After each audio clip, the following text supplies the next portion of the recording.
Dövlət bayrağının aşağı zolağının rəngi yaşıl yox, qara rəngdədir.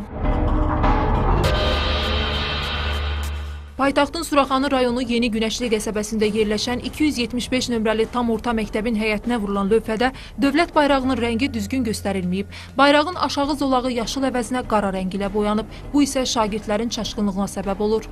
Bayrağımızın neçə rəngi var? 3. Sayı bilərsən rəngləri? Bəli. Say görüm. Göy, qırmızı, yaşıl. Bax, o bayrağın axırıncı rəngi nə rəngidir? Qara. O bayrağın axırıncı rəngi nə rəngdir? Yaşıl. Yaşıl rəng görsənir orada. Qara.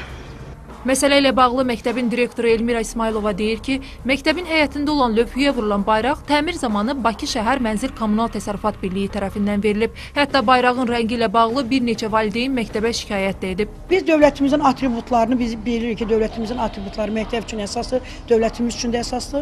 Məktəbin fəhləsinə pul vermişəm, demişəm sən o bayrağın rəngi biraz açıq yaşıl rəngdə ilə yenə bəlkə valideyni bu narahat edir.